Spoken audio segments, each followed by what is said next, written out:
Salut à tous les passionnés de trading, c'est Ngerita FX et je suis ravi de vous retrouver aujourd'hui pour une discussion fondamentale pour quiconque veut vraiment percer dans l'univers du trading. On a souvent tendance à se focaliser sur les aspects techniques, les indicateurs miracles, les stratégies complexes. Mais si je vous disais que la clé de la réussite à long terme se trouve en vous, aujourd'hui, on va parler de la psychologie du trader. C'est ce qui fait la différence entre celui qui abandonne après quelques revers et celui qui construit une carrière solide et durable.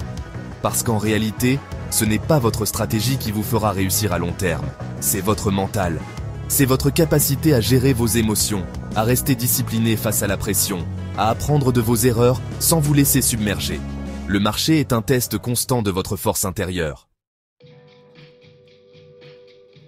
Commençons par cette qualité essentielle que tout trader doit cultiver, la résilience.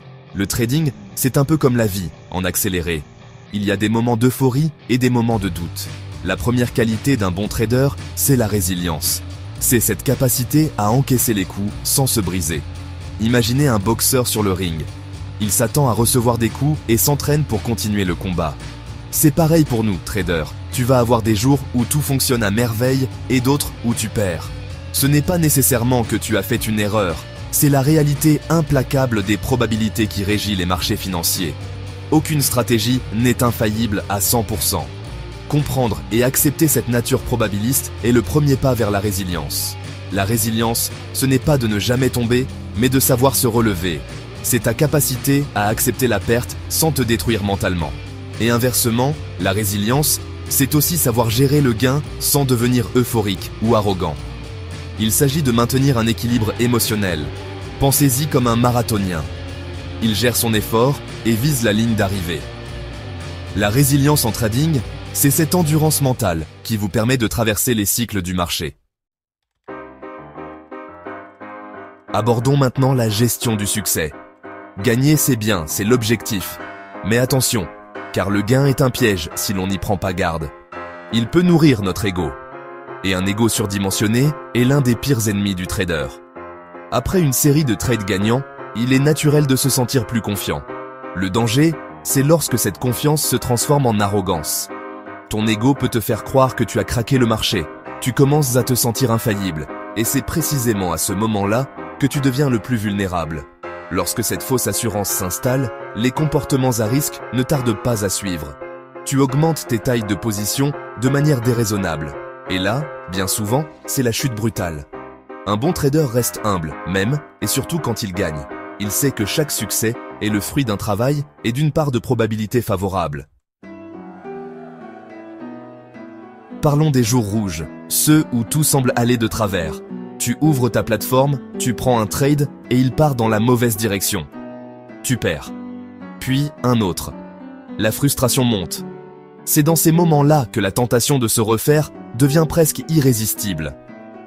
Cette petite voix insidieuse qui te dit « Allez, un dernier trade, plus gros cette fois, pour récupérer tes pertes. » Mais en trading, céder à cette pulsion est souvent le chemin le plus court vers la catastrophe. Un vrai trader comprend que la perte fait partie intégrante du jeu. Ce n'est pas un échec personnel, mais une composante statistique de toute stratégie de trading. Face à une perte, il ne cherche pas à se venger du marché. Le marché n'est pas une entité personnelle qui vous en veut. Essayer de punir le marché est une illusion dangereuse. Le trader expérimenté a des mécanismes de défense. Il se retire, prend du recul, ferme sa plateforme si nécessaire. Ce temps de pause est crucial pour éviter l'escalade. Une fois le calme revenu, il analyse ses trades perdants de manière objective.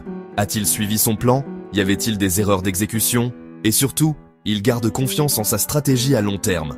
La capacité à gérer les pertes avec sérénité et discipline est ce qui sépare les traders qui survivent de ceux qui disparaissent rapidement. La clé de la réussite durable en trading est, sans aucun doute, discipline. C'est le ciment qui lie tous les autres aspects de la psychologie du trader. Sans discipline, même la meilleure stratégie finira par s'effondrer. La discipline est votre ancre, votre boussole. Cela commence par avoir un plan de trading détaillé, un plan qui définit clairement vos objectifs, votre tolérance au risque, les marchés que vous tradez, vos points d'entrée, vos points de sortie et vos règles de money management. Ensuite, il faut avoir des règles claires, des règles qui ne laissent pas de place à l'interprétation ou à l'hésitation. Par exemple, je ne risque jamais plus de X% de mon capital sur un seul trade. Un autre outil indispensable est le journal de bord. Tenir un journal de tous vos trades, en y notant non seulement les aspects techniques, mais aussi votre état d'esprit. Cela peut sembler fastidieux, mais c'est une mine d'or pour l'auto-analyse. Et surtout, le plus difficile mais le plus important, s'y tenir. Avoir un plan et des règles, c'est bien. Les respecter scrupuleusement, c'est ce qui fait toute la différence. Rappelez-vous constamment ceci, tu ne peux pas contrôler le marché. Mais ce que tu peux contrôler, c'est ton comportement face au marché. La discipline, c'est comme un muscle. Plus vous l'exercez, plus elle se renforce. C'est la différence entre jouer au casino et opérer comme un professionnel. Parlons maintenant des émotions. La peur, l'euphorie, la colère, l'impatience, l'avidité, le regret. Ces émotions, si elles ne sont pas maîtrisées, ont le pouvoir de détruire les traders. Le marché est un amplificateur d'émotions. La peur, par exemple, peut vous paralyser ou vous pousser à couper vos gains trop tôt. L'euphorie peut vous faire prendre des risques inconsidérés. L'avidité peut vous pousser à augmenter vos tailles de position au-delà du raisonnable. La colère et la frustration après une perte peuvent mener au revenge trading. L'impatience peut vous inciter à prendre des trades de qualité inférieure. Tu dois devenir presque froid, objectif, analytique dans tes prises de décision. Il s'agit d'apprendre à reconnaître ses émotions et à ne pas les laisser dicter nos actions de trading. Il existe de nombreuses techniques pour améliorer sa gestion émotionnelle. La méditation, les exercices de respiration, la pleine conscience. Un corps sain contribue à un esprit sain. Des routines matinales bien établies peuvent vous aider à commencer votre journée de trading dans un état de calme et de concentration. Un trader performant sur le long terme, c'est avant tout un humain équilibré. Le marché est votre terrain de chasse, et vos émotions, si elles ne sont pas maîtrisées, sont les pires interférences à votre visée. Nous avons parcouru ensemble les aspects essentiels de la psychologie du trader. Si vous voulez vraiment durer dans le trading, il est crucial d'intégrer ces principes au plus profond de votre approche. Premièrement, sois résilient face aux pertes. Accepte qu'elles font partie du jeu. Ne te laisse pas abattre par une mauvaise journée ou une mauvaise série. Apprends de chaque revers, ajuste si nécessaire, mais garde confiance en ton processus global. Deuxièmement, reste humble face aux gains.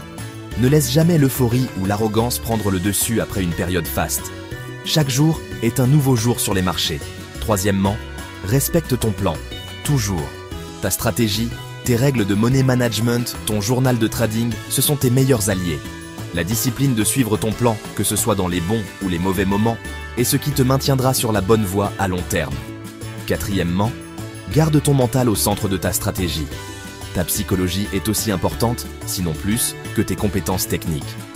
Travaille sur ta gestion émotionnelle, cultive la patience, la discipline, le sang-froid. Comprends tes propres biais cognitifs et émotionnels et apprends à les neutraliser. Le marché récompense sur le long terme la patience, la discipline et le sang-froid. Faites-en les piliers de votre approche du trading.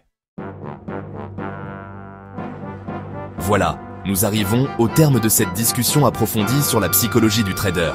J'espère sincèrement que ces réflexions vous ont apporté de la valeur. Le trading n'est pas qu'une affaire de chiffres et de graphiques. C'est une aventure humaine. Si tu veux aller plus loin, je t'invite à t'abonner à la chaîne Ngerita FX, à liker cette vidéo si elle t'a plu et à partager ton expérience. Dis-moi en commentaire, qu'est-ce qui est le plus difficile pour toi dans le trading aujourd'hui? On se retrouve très vite pour une nouvelle vidéo. Et surtout, n'oublie pas cette phrase essentielle. Le trading, c'est un marathon, pas un sprint. La patience, la persévérance et l'apprentissage continu sont vos meilleurs alliés. À bientôt, et je vous souhaite d'excellents trades à toi et à toute la communauté.